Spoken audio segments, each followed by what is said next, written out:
Welcome to the Intuitive Therapist Podcast with Janis R. Cohen, therapist, clairvoyant, empath, and medium. Listen in as she takes a no-nonsense deep dive into real human struggles and how to resolve them.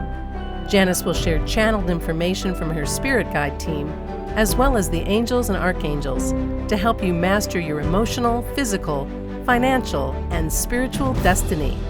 And now, Janis R. Cohen. Hey y'all, this is Janis Cohen, the Intuitive Therapist, here on the Intuitive Therapist Podcast. I hope everybody's doing well today. I did want to remind you that if you wanted to get on my mailing list for the upcoming programs that I've got going on and any other opportunities that there are for me to share information with you and perhaps even work with you, go ahead and go on to janisrcohen.com, enter your name and email into the pop-up, and you will be on the mailing list to get first access to the things that are coming through. And let me tell you, there's so many amazing things that are coming through, and especially this upcoming free live masterclass I'm doing in May. I'm so excited about it, actually. I will tell you a little bit more about it as it continues to develop, but it's for women in midlife who are ready to reignite their passion, purpose, and personal power after the age of 50. I have been heavily guided to lean in this direction, and it's been so rewarding to develop content and work with women in their 50s, really shift the trajectory of their lives. So I hope that you, if you find interest in that and you'd like to attend, go ahead, get your name and email on the my email list, and you're going to be the first people that's notified. Let's get to today's topic. I was thinking about kind of how we hope about things and what that means for us, what that causes for us, what's the result of that. And if you're like most people and you really want something to turn out a particular way, then you're going to want to listen to today's podcast all the way through until the end, because I can already feel some really powerful revelations that are going to help you. And I was excited to talk to y'all about this today because it's one of those things, there's a saying, hope for the best and expect the worst. And while most of us don't want to expect the worst, I know I don't, there is something inherently valuable in doing that. Now, I am not advocating for you to become a pessimist, not at all. In fact, I'm not asking you to change anything about yourself, at least not right now. But I am asking you to listen to what is coming through today so that you can bulletproof your feelings so that you can handle any outcome, right? Isn't that the goal of life, to be able to handle any outcome? And isn't that something we all want, right? Like knowing that we are bulletproof to any outcome. So today, I want to just share some thoughts with you about something that isn't really talked about a lot. And this is the title. I titled it, why you need to consider the WCS. And you're probably wondering what the WCS is. And maybe some of you already know, but it's the worst case scenario. Now, a lot of people really talk about this because they talk about hope and intention and possibility and all of that. But what about the worst case scenario? Don't we also need to be aware of that so that we are armed to the best of our ability to do this life well, right? I was sitting in an audience a few months back listening to this dynamic woman talk about her life. She was electric. She was insanely successful, and yet she had experienced a pretty brutally hard life. And in this particular part of her presentation, she entered into a story about how she and her husband couldn't have children on their own, so that they had planned to adopt, right? So she shared moments of hope and despair as she spoke about being notified on several occasions that a child was available for adoption, and then how she and her husband, they got so excited. They really wanted this. And then their worst fear came to pass, that the adoption option fell through. She mentioned how this happened 3 times over the course of 3 years. And with tears in her eyes, true tears in her eyes, she shared with the audience that she was about to give up at that point, and that she was truly heartbroken from all of the emotional ups and downs that her adoption journey brought her and her husband. She realized that she was only emotionally prepared for one part of the adoption journey, and that was actually adopting. And she and her husband even decorated a room in their house. Like, they positioned everything with the expectation, this room is dedicated to their new adopted child. They're going to have a child. What she didn't prepare was for the worst case scenario, the worst outcome, where deals would be broken and the adoption options would fall through. And as I recall the story, as I'm sharing it with you, I can easily target moments in my life where I only focused on the hope of my desire coming true and the neglect of preparing myself for the worst case scenario. And I wonder if, as I'm speaking about this to you today, that if you're kind of like me, flipping through the Rolodex of your life experiences and recalling the times when hope ran rampant in your life, and then in some way, somehow, your hopes were really squashed. Look, we all go through this. It's part of the human experience. But wouldn't you like to be prepared for the worst rather than hinge your happiness on hope? And as you listen to today's message, you'll begin to realize that preparing yourself emotionally for the worst case scenario is far better than simply focusing on the hope that what you want will come to pass. Let me explain. So I have found that learning something of this magnitude has only come from personal experience, not from anybody teaching me about it or how to do it, right? We learn our lessons when we learn them.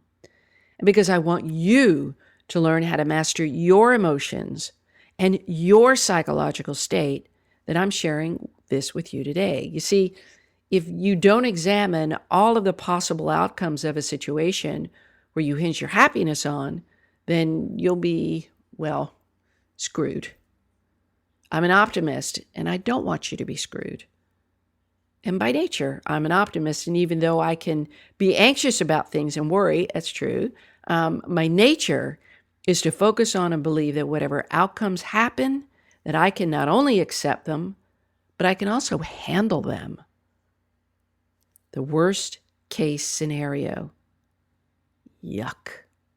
But you must identify it, or you won't be able to grow.